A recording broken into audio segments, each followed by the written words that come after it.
Salut à tous, alors voilà, je fais cette vidéo qui était absolument pas prévue, mais du coup je vais en profiter pour y caler la FAQ, parce que je ne savais pas sur le calendrier des prochaines vidéos où est-ce que j'allais pouvoir mettre la FAQ, donc d'abord une annonce qui est importante concernant la chaîne, et ensuite, directement dans la foulée, la FAQ.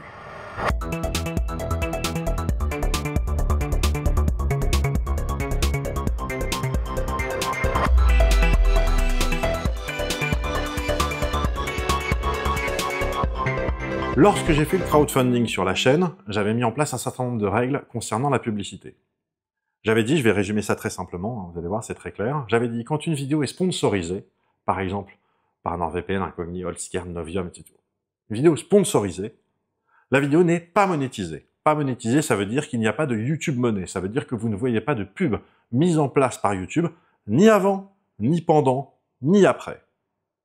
Et la deuxième règle que j'avais mise en place, c'est que la vidéo soit monétisée ou pas, que la vidéo soit sponsorisée ou pas, de toute façon, il n'y a plus de publicité au milieu d'une vidéo. Les mid-rolls, c'est comme ça que ça s'appelle, c'est terminé. Le truc un peu cocasse, c'est que, il y a quelques jours, j'ai sorti donc une vidéo de quasiment 2 heures sur Star Wars épisode 7, le réveil de la Force, qui est une vidéo sponsorisée par NordVPN, et à la fin de cette sponsor, je dis, mais texto, je dis, c'est grâce à la sponsor que vous allez voir une vidéo de quasiment 2 heures sans interruption publicitaire. Et il y a des gens qui ont eu une coupure pub à ce moment-là.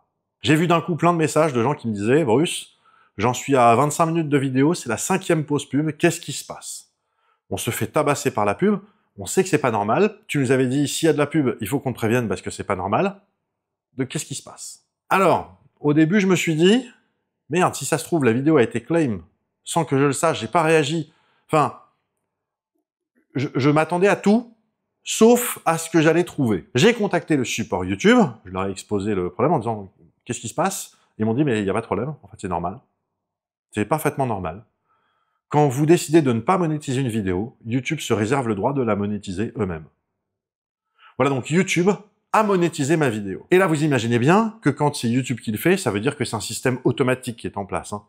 Il n'y a pas un gars chez YouTube qui se dit « Alors, maintenant, je vais monétiser la vidéo de Bruce Benamran. Alors, je vais mettre une publicité là, une publicité là. » Non, c'est full automatique. Et en matière de mid-roll, les publicités au sein d'une vidéo, pour que vous ayez un peu une notion, parce que vous n'avez peut-être pas nécessairement la notion, il se trouve que sur cette vidéo précisément, leur mid-roll, ça ressemblait exactement à ça. Et là, chaque petit trait blanc que vous voyez là, au-dessus de la timeline, c'est une coupure pub. Il y en a quasiment 40 en moins de 2 heures de vidéo. Ça fait une coupure pub en moyenne toutes les 3 minutes. Donc là, moi, je suis un petit peu vert quand même, mais surtout, il y a une question qui me vient. Je leur dis, mais attendez, l'argent, il va où? Ah, mais monsieur, vous avez décidé de ne pas monétiser la vidéo, donc l'argent, il va intégralement chez YouTube. C'est-à-dire que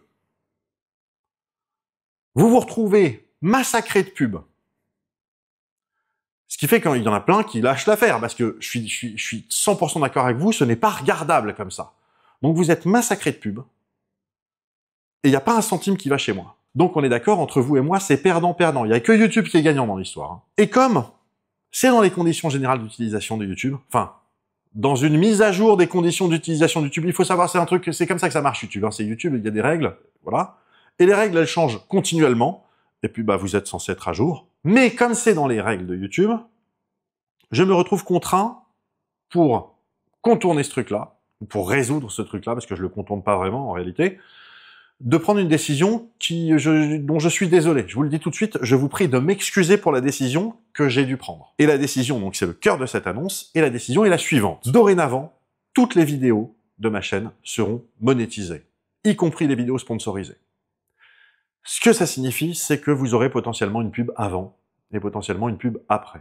Ça, c'est le premier point de cette annonce. Il y a un deuxième point. Deuxième point de cette annonce, je vais activer les mid-rolls sur toutes les vidéos. Mais je vais les activer manuellement. C'est simplement pour éviter que YouTube bypasse le truc en disant « Tiens, il n'a pas activé les mid-rolls, ben on va le faire nous ». Je vais activer les mid-rolls manuellement et je vais me contenter d'un seul mid-roll vers la fin de la vidéo, genre 2 ou 3 minutes avant la fin. Là, c'est déjà le cas sur la vidéo Star Wars. À 1h47 et quelques, il y a une coupure pub potentielle. Je suis désolé, je ne vois pas comment je peux faire autrement parce que rien ne me garantit que si je laisse désactiver les mid-rolls, YouTube, en fait, ils ont la possibilité de l'activer eux-mêmes. Et ce qu'il faut bien comprendre, c'est que si vous me l'aviez pas dit, je le savais pas, je ne le voyais pas, il y avait aucune info. Moi, sur mon interface, il y avait marqué « La vidéo n'est pas monétisée ». Et donc, ça signifie notamment que, si ça se trouve, ils font ça sur des dizaines de mes vidéos, et j'en ai aucune idée, parce que moi, j'ai désactivé les mid-rolls sur toutes les vidéos de ma chaîne. Si ça se trouve, toutes les vidéos de ma chaîne, potentiellement, ont des mid-rolls, et YouTube se gave, et fait chier les utilisateurs, les spectateurs de ma chaîne, et je suis même pas au courant. Encore une fois, je le répète, hein, mais c'est perdant-perdant pour vous et pour moi. C'est-à-dire que vous, ça vous saoule, et comme ça vous saoule, bah déjà, vous avez moins envie de regarder, hein, on va être clair. Hein. Moi, il y a des chaînes, quand je vois 5 coupures pub en 10 minutes, j'arrête. Hein. Voilà. Et le deuxième truc, c'est que l'argent généré, il n'y a pas un centime qui va chez moi. Enfin, dans quel monde c'est normal, ça? YouTube, je répète, hein, YouTube, massacre une vidéo que j'ai mis des semaines à bosser, pour y mettre des espaces publicitaires, qui sont regardés par des gens qui sont venus voir non pas ces espaces publicitaires, mais ma vidéo, et ça me rapporte pas un centime. Normal. Voilà, donc je vous le dis, je n'exclus pas la possibilité d'aller creuser l'aspect juridique de ce truc-là, parce que ça me semble tout de même très étonnant. Ne serait-ce qu'en matière de respecter l'intégrité d'une œuvre, hein, c'est un truc qui est prévu par le droit moral dans la propriété intellectuelle. Le fait de balancer 40 coupures pub dans une vidéo et de la rendre inregardable, je pense qu'on peut légitimement considérer ça comme le fait de dénaturer une œuvre. Voilà, donc en gros, c'était l'annonce principale que je voulais vous partager. Alors, je fais une vidéo spécialement pour ça, pas que, mais parce que je veux être sûr qu'il y a un maximum de gens qui voient passer cette information, parce que je sais que dans les prochaines semaines, il y a des vidéos qui vont sortir, les gens vont me dire hey, « j'ai vu une pub, j'ai vu une pub, j'ai vu une pub ». Voilà, comme ça, vous savez. Donc, toutes les vidéos maintenant seront monétisées, y compris les vidéos sponsorisées. Donc, vidéos sponsorisées, vous pourrez voir une pub avant. Et toutes les vidéos auront maximum un mid-roll vers la fin. Deuxième annonce concernant la chaîne. Alors là, c'est moins important, mais c'est important pour moi. Il va falloir que je fasse des shorts. J'avais pas envie de faire des shorts, je vous le dis, hein, j'avais pas envie de faire des shorts, mais aujourd'hui, quasiment le seul point d'entrée pour des nouveaux abonnements, c'est faire des shorts. Le partage via les plateformes, via Twitter, Instagram, tout ça, ça fait plus rien en gros. Et voilà, les chiffres ne trompent pas. J'en discute avec les collègues sont tous clairs, et ils disent quand on fait des shorts, ça fait des abonnés, quand on fait pas de shorts, ça fait pas des abonnés. Voilà. Donc je vais me mettre vraisemblablement aux shorts. Je suis infoutu de vous dire si je vais en faire 2 par semaine, 4 par jour ou 1 par mois, j'en sais rien, mais comme à un moment donné, je vous avais dit que putain les shorts ça me branchait pas et que normalement vous n'en verriez quasiment jamais sur ma chaîne, je préfère vous prévenir. Il risque d'y avoir des shorts très prochainement sur ma chaîne. Mais en même temps, je vais tester pendant quelques mois et si jamais ça rapporte pas un abonné, à moins vraiment que je découvre un format de short qui m'éclate et qui vous éclate et qui donne envie, j'arrêterai.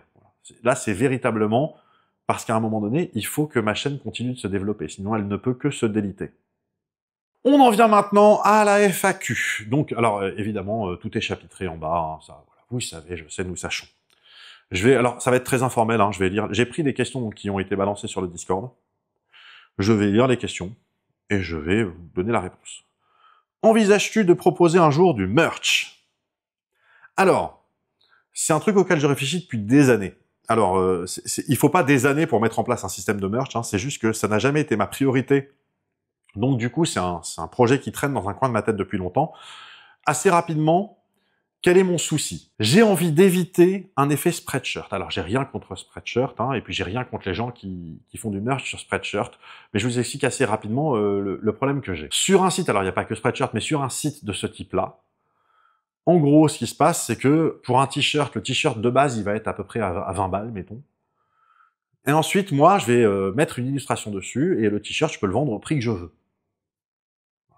Et vous pouvez ensuite l'acheter au prix que j'ai décidé. Étant entendu que moi, j'ai pas envie de vous faire des t-shirts à 40 €.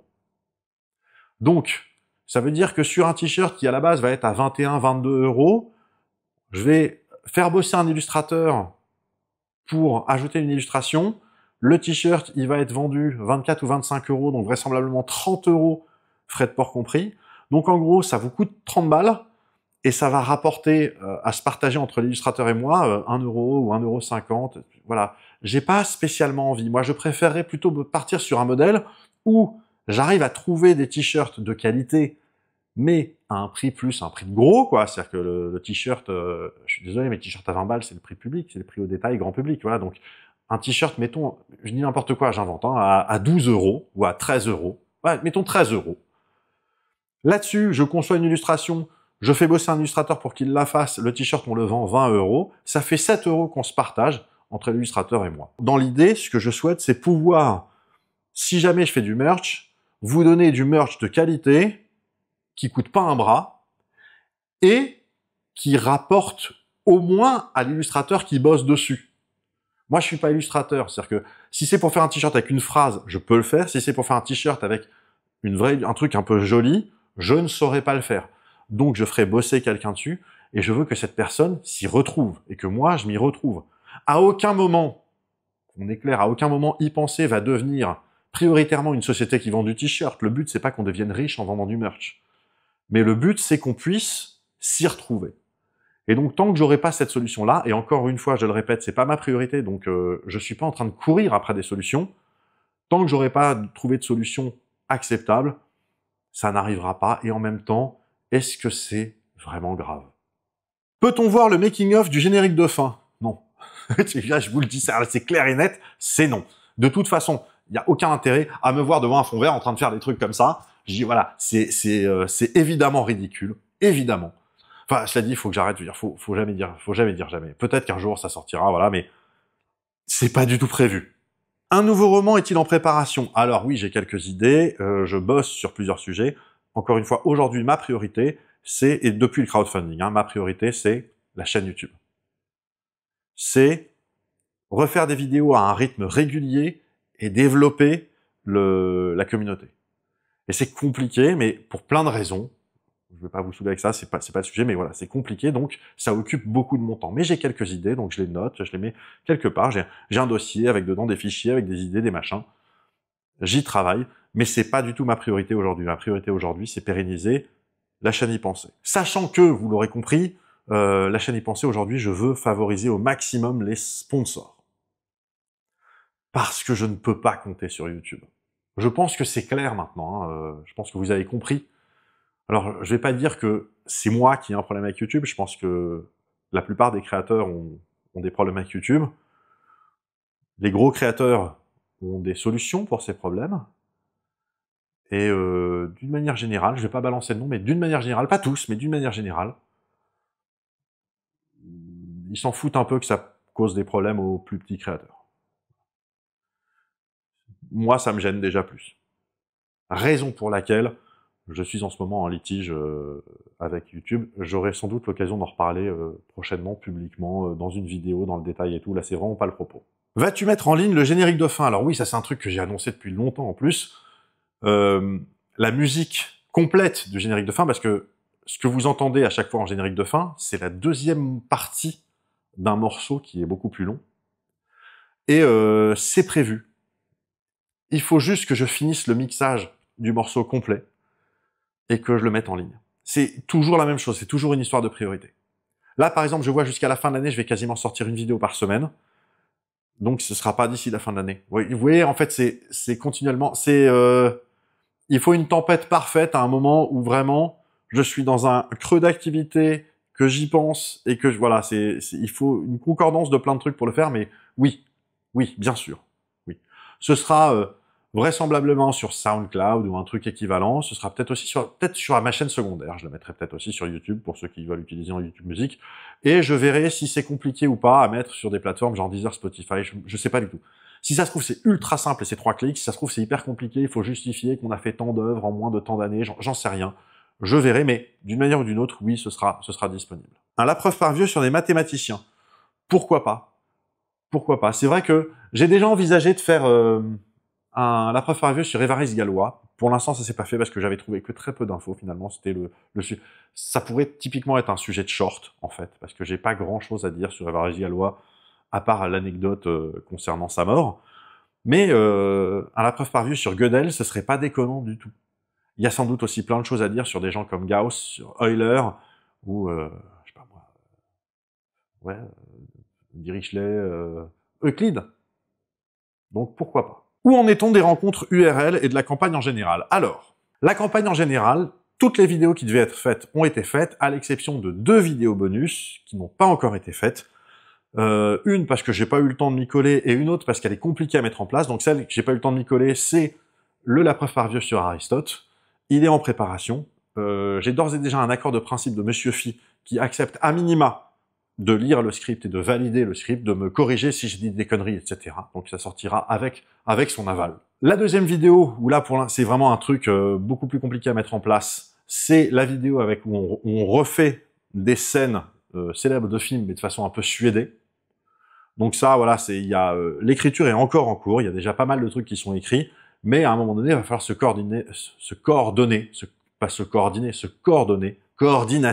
coordonner, avec un paquet de collègues, parce que, évidemment, ces vidéos, je vais pas les faire tout seul. Sur les rencontres IRL, je vais être transparent avec vous, et je vais pas rentrer dans le détail. Peut-être que vous, ça va vous sembler comme si, aucun rapport, ce que je vais vous dire, mais pour moi, il était absolument impensable d'organiser des rencontres IRL tant qu'il y avait le bordel à Gaza.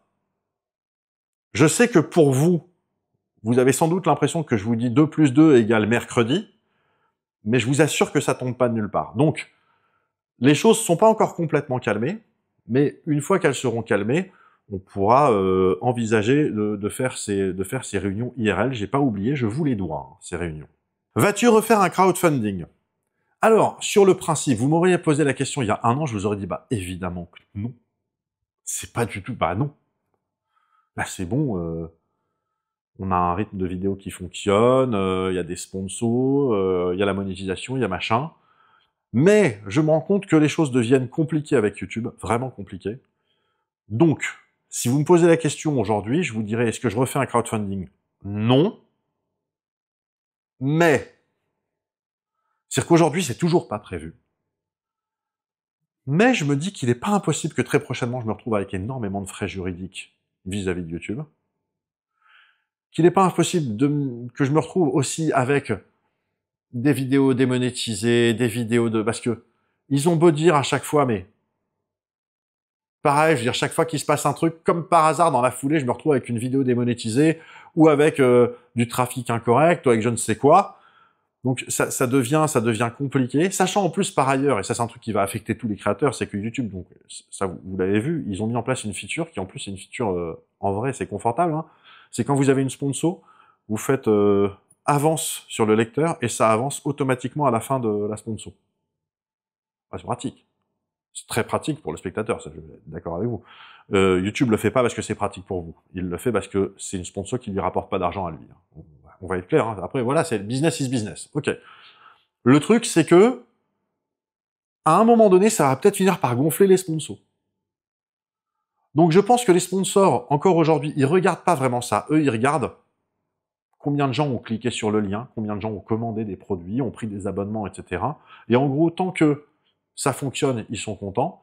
Mais on n'est pas à l'abri qu'il y ait des nouvelles possibilités de bypasser complètement les sponsors, auquel cas, voilà, c'est pas exclu qu'à un moment donné, je me dise, bon bah, à la base, j'avais fait un crowdfunding pour ne pas dépendre de la monétisation YouTube. Si je me retrouve à nouveau à devoir dépendre 100% de la monétisation YouTube, avec en plus des cas où YouTube décide tout seul de monétiser et de pas partager l'argent, peut-être, voilà. Mais la réponse courte, c'est non. C'est pas prévu qu'il y ait un nouveau crowdfunding. Est-il pertinent de poster en 4K? Oui, voilà. Moi, en réalité, moi, je tourne en 6K ou en 8K. Je poste en 4K parce que c'est plus joli. Moi, je regarde YouTube sur un écran de télé et je suis désolé, l'argument qui consiste à dire « Oh, c'est de la vulgarisation, ça a qu'à être moche, c'est pas grave », non, je ne suis pas d'accord. Je ne suis pas d'accord. De la même manière que ça m'agace toujours un peu, maintenant vous faites ce que vous voulez bien sûr, mais ça m'agace toujours un peu les gens qui me disent « Moi, je regarde pas tes vidéos, j'écoute tes vidéos ». Ou alors les gens qui disent « Je regarde tes vidéos en x2 ou en x1,5 ». Vous êtes libre, bien sûr, je vous le reproche pas, mais c'est-à-dire que moi, j'essaye de faire des choses qui sont jolies, j'essaye de faire des choses qui sont rythmées. Donc, je veux dire, voilà, moi, j'ai pas envie de trahir la façon dont je travaille. Voilà. Et on va être clair, vous et moi, même si je sais que c'est pas une réponse, parce que la question, évidemment, c'est l'économie, c'est l'empreinte carbone, etc. On va être clair, vous et moi. Y penser, c'est pas une empreinte carbone non négligeable de l'espace YouTube. Alors, c'est pas une réponse, hein, parce que si tout le monde fait pareil, oui, mais tout le monde fait pareil, voilà.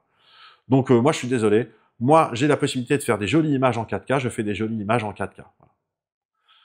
Par exemple, il y aurait zéro plus-value à ce que je fasse du son en 5.1. Je fais pas du son en 5.1. Je fais du son en bête stéréo. Voilà. Mais sur des chaînes de musique, faire du son atmosphérique ou du son en 5.1 ou en 7.1, ça fait sens. Et donc j'espère qu'ils postent en 5.1 ou en 7.1. Voilà. Pourquoi les playlists YouTube sont presque toujours dans l'ordre chronologique décroissant? Chez moi, sauf erreur de ma part, les playlists sont dans l'ordre chronologique. De la vidéo la plus ancienne à la vidéo la plus récente. Mais c'est vrai que YouTube, spontanément, les playlists, ils les mettent dans l'ordre décroissant. De la vidéo la plus récente à la vidéo la plus ancienne. Parce que YouTube, en fait, ne considère pas les vidéos d'une chaîne comme on pourrait considérer, par exemple, les épisodes d'une série télé, qui se suivent et qu'il faut regarder dans un ordre donné. Ils considèrent ça comme des vidéos qu'on peut regarder dans n'importe quel ordre, peu importe. Parce que YouTube, en réalité, ne s'intéresse qu'au contenu de flux, et pas au contenu de catalogue.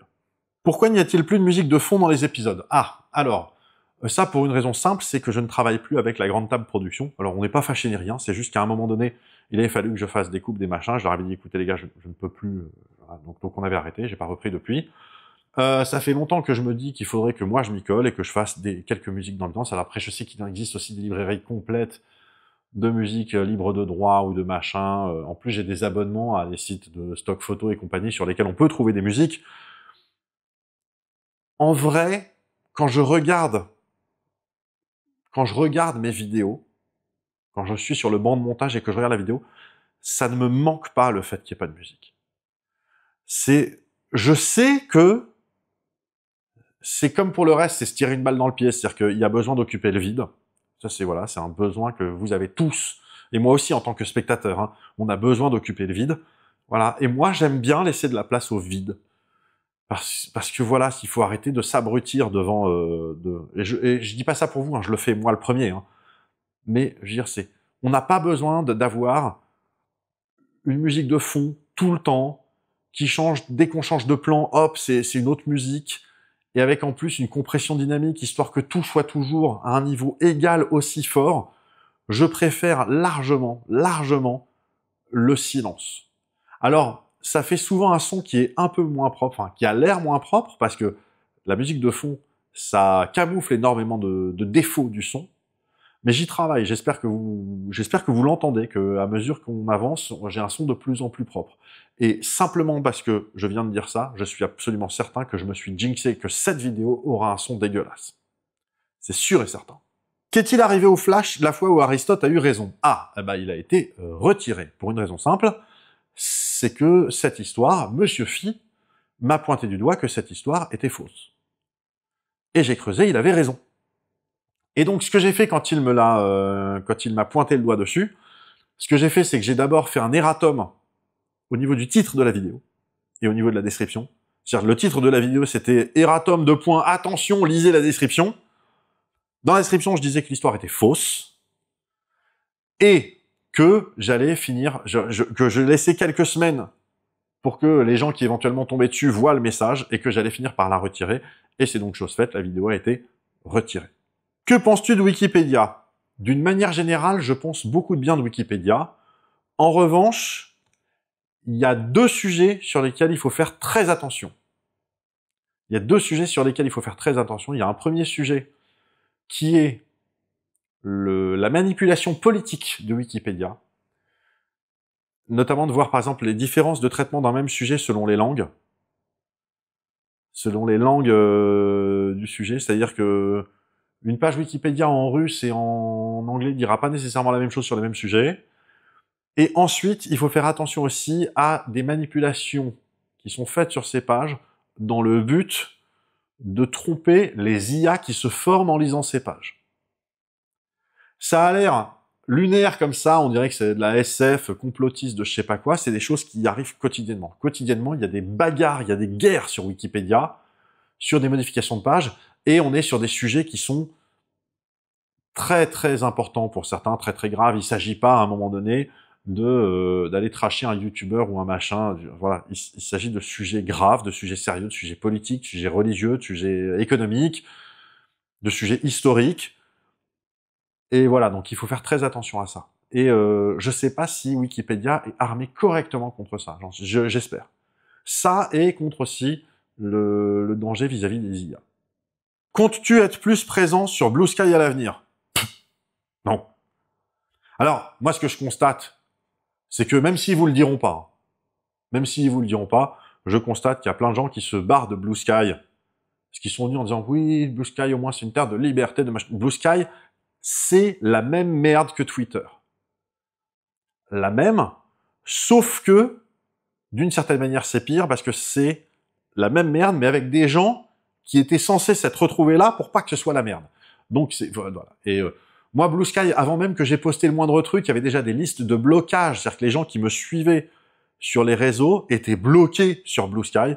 Donc, je me suis dit, ok, ce truc-là, c'est pas pour moi, c'est pas bien grave, ça fait un réseau de merde en moins à surveiller. Voilà. Que disent tes tatouages sur les avant-bras? Alors, celui-ci, il dit I am not throwing away my shot. I am not throwing away my shot.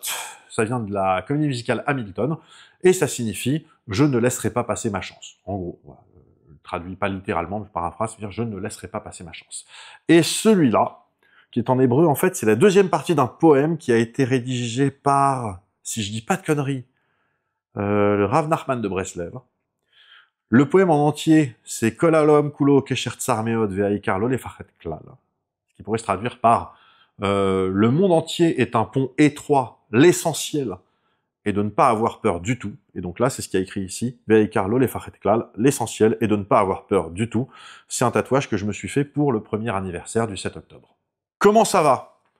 On n'a pas le temps sur cette vidéo pour répondre à cette question. Aura-t-on la fin des vidéos sur les sens humains? Vraisemblablement pas. En fait, c'est une série de vidéos qui demande énormément de travail, d'autant que c'est pas du tout ma spécialité. Je veux dire, la biologie, c'est vraiment pas ma spécialité. Encore que je sois pas un spécialiste de physique, hein, mais je veux dire, c'est vraiment un sujet que je maîtrise encore moins. Donc c'est énormément de travail pour un résultat qui est très moyen en termes de vues, quoi. C'est-à-dire, ça fait vraiment très peu de vues. Ça intéresse peu les gens cliquent pas. Donc je vais pas dire jamais histoire de dire jamais. Peut-être qu'un jour ça viendra, parce que c'est vrai que la proprioception c'est rigolo. Enfin c'est rigolo. Il y a des choses à raconter, mais comme ça là, on va être clair, les sens humains c'est pas du tout ma priorité. Pas du tout. Trop de boulot pour si peu de résultats. As-tu songé à faire autre chose si tu n'avais aucune autre solution pour publier tes vidéos sur YouTube qui te les brise? Alors, je suis pas sûr du sens de la question. La question, c'est en gros, est-ce que j'aurai d'autres moyens de publier des vidéos? Ça, j'en sais rien. J'ai pas creusé. Si je devais arrêter de faire des vidéos, en revanche, oui, je sais vers quoi je m'orienterais. Mais voilà, mais maintenant, c'est-à-dire que si je voulais continuer à faire des vidéos, mais que YouTube soit plus possible, à moins d'un Nebulae à la française, enfin Nebula. Nebula, c'est une application c'est une plateforme de streaming aux États-Unis qui a été créée par des créateurs, pour des créateurs, qui permet en gros de bypasser toute la censure YouTube. Donc il y a plein de créateurs qui y sont et qui sont aussi sur YouTube, mais c'est un truc aujourd'hui qui existe surtout aux États-Unis. Je crois pas qu'il y ait d'équivalent en France. Mais voilà, ça ce serait un équivalent possible. Ou alors une plateforme dédiée, un peu comme Arnaud avait avec astronogeek.tv, je veux dire un truc spécifique. Mais je sais pas si je m'orienterais vers un truc comme ça si je devais arrêter YouTube. Je pense que si je devais arrêter YouTube, j'arrêterais YouTube. Tesla, ça arrive un jour ou pas? Alors, Tesla, c'est toujours le même problème, c'est-à-dire que moi, la série que je veux faire sur Tesla, c'est un gros morceau, donc ça peut pas arriver comme ça en 5 minutes. En revanche, il y a un truc que je me dis. C'est pas une annonce que je fais, je vous le dis tout de suite, c'est pas une annonce. Mais je me rends compte que faire un format un peu comme j'ai fait pour Newton, au sujet de Tesla, en gros faire à la preuve par vue sur Tesla, en expliquant bien, ce n'est pas la série que je souhaite faire sur Tesla, mais dans l'attente de cette série, pourquoi pas faire à la preuve par vue sur Tesla? Ça, c'est un truc auquel je réfléchis. pourquoi pas. Voilà, ça, peut-être que, à minima, peut-être que ça arrivera un peu plus rapidement. L'idée de faire un podcast t'intéresse? Non. Mais j'écoute pas de podcast non plus. C'est-à-dire, je suis pas du tout dans... Alors, c'est marrant parce que j'écoutais des podcasts des années avant de faire y penser. Avant de faire y penser, j'avais, sur l'iPod, j'avais énormément de podcasts. Et j'ai pas du tout la culture du podcast actuelle. Ni en tant que host, ni en tant qu'invité d'ailleurs. Enfin, des podcasts, en 13 ans, des podcasts, j'ai dû en faire 3 ou 4, hein, max. D'autres séries de prévues, comme la série sur les SI, les constantes de l'univers, les équations les plus importantes, etc. Pourquoi pas, les sujets sont pas fermés, c'est possible. C'est possible. Pourquoi avoir abandonné le CLAP? Ah oui, alors. Donc pour ceux qui savent pas, le CLAP, c'était un acronyme que je balançais à la fin de mes vidéos il y a des années. C'était CLAP pour commentaire, like, abonnement, partage. C'est un moyen mémotechnique de rappeler aux gens de commenter, de liker, de s'abonner et de partager. Le truc, c'est que, à un moment donné, quand les gens ils entendaient clap, ils ne pensaient ni à commenter, ni à liker, ni à s'abonner, ni à partager. C'est-à-dire, c'était devenu en fait un jingle. Et voilà, alors que à la base, c'était censé être un truc pour dire, hey, les gens pensez bien à commenter, liker, vous abonner, à partager. Mais dès lors que c'est devenu un jingle, ah ouais, le clap, c'est rigolo, commentaire, like, abonnement, partage, ouais, voilà. Et t'as commenté, liké, non. Voilà. Donc du coup, c'est le truc, ça s'est arrêté. En même temps que Google+. Des vidéos sur les prix Nobel, pas spécifiquement. Des vidéos sur les prix Nobel spécifiquement, non. Vraisemblablement, très souvent, la preuve par vieux, c'est des gens qui ont été nobelisés, donc voilà. Mais des vidéos genre sur, ok, l'épisode du jour, c'est le prix Nobel de physique de 1988, non. En tout cas, c'est pas prévu. Je suis sûr que ce serait très intéressant, mais c'est pas prévu. Combien d'heures tu dors par nuit? Je dors un peu plus ces derniers temps, parce que je vieillis. Donc maintenant, je suis à peu près à 4-5 heures par nuit. Là où il y a quelques années, j'étais plutôt à 3-4 heures. Là, je suis plutôt à 4-5 heures par nuit. Voilà. Pourquoi ta moustache est foncée et ta barbe blanche? J'en sais rien. C'est comme ça. C'est la génétique, c'est comme ça. Si vous regardez les premières vidéos y penser, ma barbe était pas blanche. Hein. C'est arrivé en quelques mois. La barbe est devenue blanche en quelques mois. La moustache est encore foncée. Et ça m'emmerde parce que ça veut dire que si je me laisse... Le reste de la barbe est blanc. Ça veut dire que si je décide de me laisser pousser la barbe, on a l'impression que j'ai une barbe blanche et que je me suis collé par-dessus une vieille moustache de gringo mexicain. Ce qui en plus est un peu insultant. Et voilà, donc ça me gonfle, mais c'est comme ça. Ton générique de fin ressemble au générique de fin des glouglous de Crane. Y a-t-il un lien? Alors je sais même pas ce que sont les glouglous de Crane. Donc non, il y a zéro lien. Il y a aussi des gens qui m'ont donné d'autres références, alors je vais être clair, le générique de fin, la seule référence que j'avais en tête, ok, en vrai, il y avait 2 références que j'avais en tête. Non, mais il y en a une seule, c'était le générique d'ouverture de film Super Grave.